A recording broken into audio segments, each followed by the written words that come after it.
সজীব, আপনি আমাকে ৫ লাখ টাকা দেন, নইলে আমার বাবাকে আমি বাঁচাতে পারব না।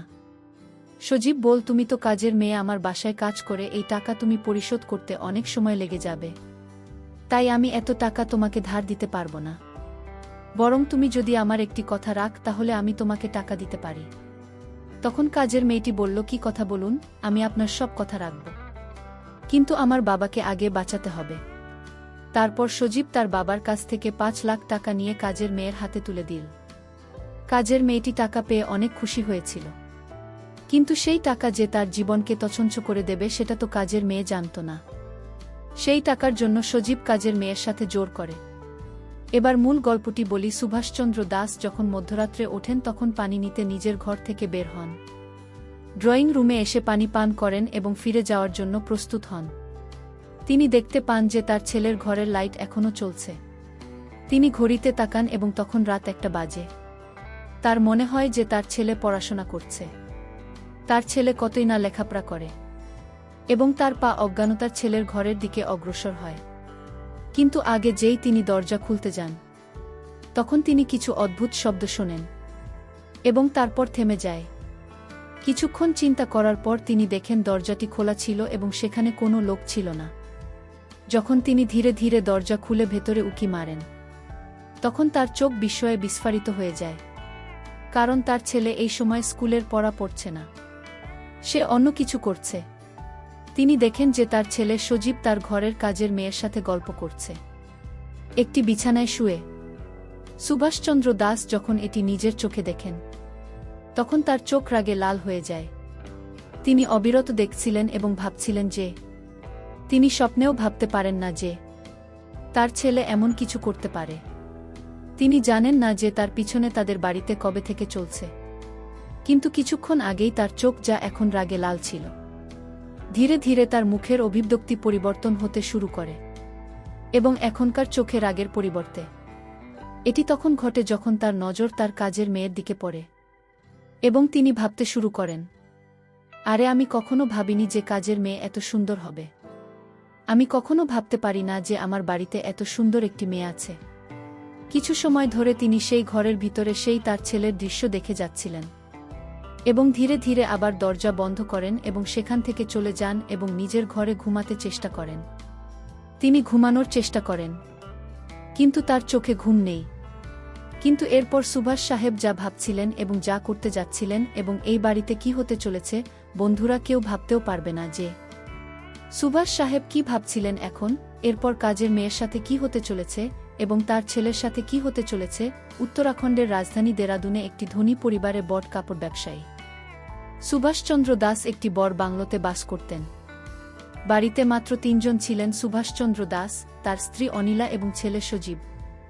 ছেলে সজীব একাদশ শ্রেণী শেষ করেছে এবং পরের শ্রেণীতে বছরে পড়ছে তাদের বাড়িতে। গত কয়েক বছর ধরে একজন কাজের মেয়ে বাড়িতে কাজ করছিল। তার বয়স ১৬ থেকে ১৭ বছর ছিল। মেয়েটির নাম ছিল অঞ্জনা। উত্তরাখণ্ডের চামলির একটি ছোট্ট গ্রামের বাসিন্দা ছিল। তার পরিবার সম্পর্কে কিছু বলতে চাই।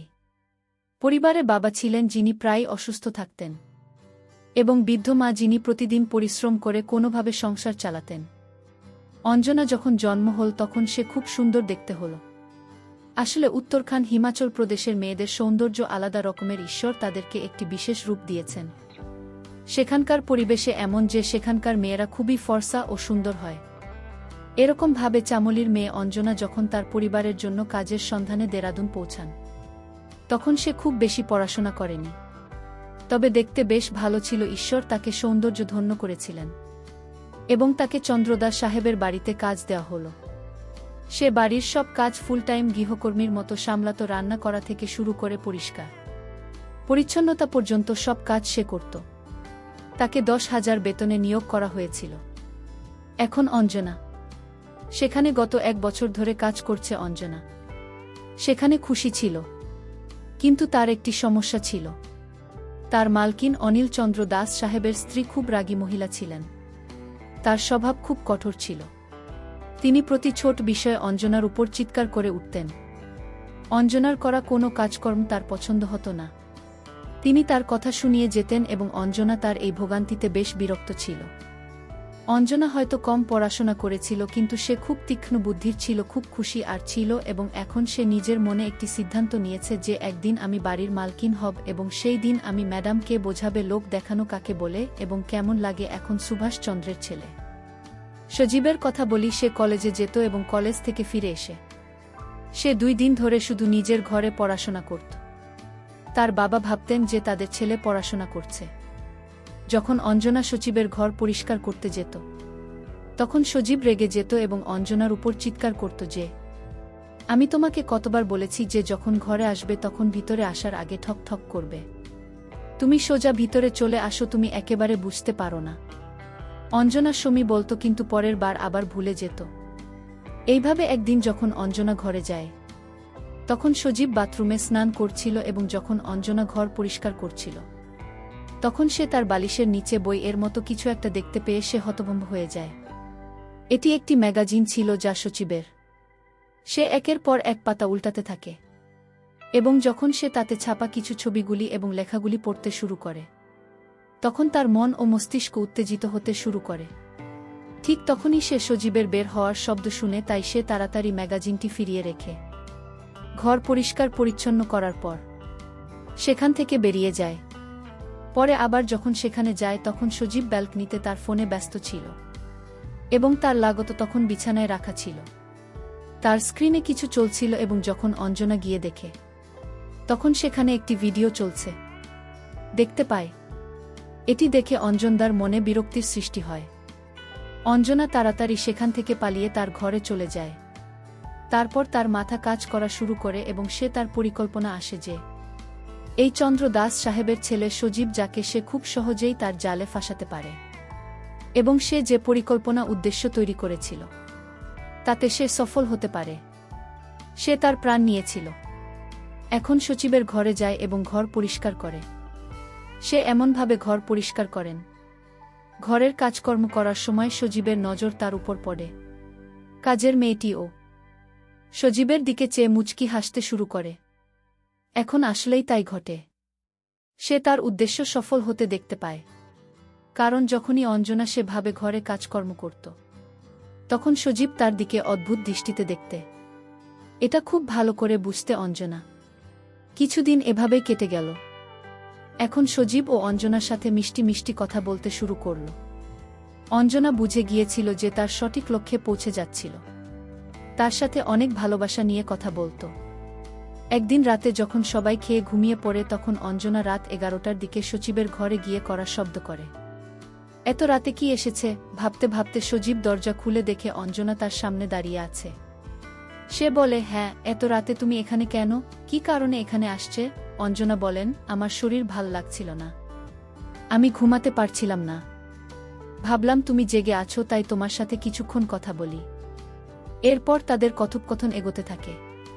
তখন অন্ধকার রাত বন্ধ ঘরে দুইজন গল্প করতে শুরু করে, যদিও তাদের মনে আগে থেকে কিছু না কিছু চলতে থাকে। অঞ্জনা তখন বুঝতে পেরেছিল যে সজীব তার প্রেমে পড়ে গেছে। বন্ধুরা প্রতিদিন রাতে অঞ্জনা সজীবের ঘরে চলে যেত এবং তারপর সজীব অঞ্জনার সাথে। এই ঘটনা প্রায় 1.5 থেকে 2 মাস ধরে চলতে থাকে। এখন তাদের সম্পর্ক এতটাই বেড়ে গিয়েছিল, যেদিন ও অঞ্জনা সজীবের সাথে দেখা করত, সজীবের পরের দিন অঞ্জনাকে তার ঘরে ডাকলেন। সজীব অঞ্জনাকে জিজ্ঞেস করলেন, তোমাকে আমি একটা কথা বলতে চাই, তুমি আমার এই কথা কারো কাছে কোনোদিন বলবে না। অঞ্জনা বলল, ঠিক আছে সুজীব, আপনি বলুন। আপনার কথা আমার কাছে গোপন থাকবে, কোনো দিন কেউ কিছু জানতে পারবে না। আপনি মন খুলে আমার সঙ্গে আপনার গোপন কথা শেয়ার করতে পারেন। আমি আপনাকে সাহস দিচ্ছি, আপনি কোনো চিন্তা করবেন না। আপনি নিঃসন্দেহে নির্ভয়ে আমার সঙ্গে আপনার কথা শেয়ার করতে পারেন। সজীব তখন বল, অঞ্জনা, আমি তোমাকে যত টাকা লাগে আমি দিব, তোমার যত টাকার প্রয়োজন হয় তুমি শুধু একবার আমাকে বলবে যে সজীব, আমার টাকার প্রয়োজন, আমি তোমাকে টাকা দেব, কিন্তু তার বিনিময়ে আমি তোমার কাছে একটা অভিনয় চাই। অঞ্জনা তখন বলল, সজীব আপনি বলুন, কি কিসের অভিনয়? কাজের মেয়েটি তখন বলল, সঞ্জীব, আমি আপনার সাথে সকল নাটক অভিনয় করতে পারব, কিন্তু আমার বাবা খুব অসুস্থ, তাই আমার অনেক টাকার দরকার। যদি আপনি আমাকে টাকা দেন তাহলে আপনার যে কোনো কথা আমি রাখব। শুধু অভিনয় তো? আমি কি পারবো অভিনয় করতে? আমি তো কখনো নাটক করিনি বা অভিনয় করিনি। তাহলে কি আমি সেই অভিনয় করতে পারবো? আপনার যদি মনে হয় আমি অভিনয় করতে পারবো, তাহলে তুমি আমাকে কিছু টাকা দিতে পারো। আর সেই টাকার বিনিময়ে তুমি যেখানে আমাকে নিয়ে যাবে, সেখানে আমি তোমার সাথে যাব। সজীব তখন কাজের মেয়েটিকে 50,000 টাকা দিয়ে বলল, আপাতত এই টাকাটা রাখ। কাজের মেয়েটি তখন বলল, সজীব, আমার 50,000 টাকা হলে চলবে না, আমার আরও কিছু টাকার দরকার। আপনি আমাকে 5 লাখ টাকা দিবেন, তাহলে আমার বাবাকে আমি সুস্থ করে তুলতে পারব। যদি আপনি আমাকে 5 লাখ টাকা দেন, তাহলে আপনি আমাকে যে অভিনয় বা নাটক বলবেন, আমি আপনার সাথে অভিনয় বা নাটক করতে রাজি আছি। সজীব তখন একটু চিন্তায় পড়ে গেল যে এত টাকা আমার হাতে তো নেই, কিন্তু আমার মামার কাছে আছে। তখন সজীব মেয়েটিকে সান্ত্বনা দিয়ে বললাম, ঠিক আছে, তুমি চিন্তা করো না, আমি তোমার জন্য 5 লাখ টাকার ব্যবস্থা করছি, কিন্তু তুমি আমার সমস্ত কথা রাখতে হবে। সজীব তার বাবাকে বলল, বাবা, আমার 5 লাখ টাকার দরকার। তার বাবা তাকে প্রশ্ন করে, এত টাকা তোর কেন প্রয়োজন? সজীব বলল, বাবা, আমি বলতে পারবো না, আমি এটুকু জানি, তুমি আমায় 5 লাখ টাকা দাও। এত টাকা দিয়ে তুই কি করবি? আমি না জেনে আমি তোকে টাকা দিতে পারবো না। টাকাটা আমার ভীষণ প্রয়োজন, প্লিজ বাবা, টাকাটা দাও। সজীবের বাবা তাকে 5 লাখ টাকা দিয়ে দিল এবং সজীবের পিছু নিল।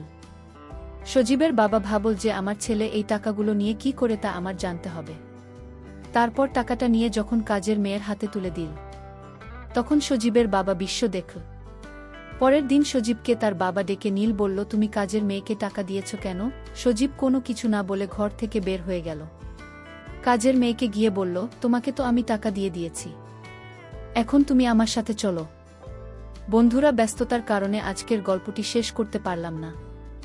গল্পের পরবর্তী পার্ট আগামীকাল আপলোড দেওয়া হবে। সেই পর্যন্ত সবাই ভালো থাকবেন, সুস্থ থাকবেন। ধন্যবাদ। 1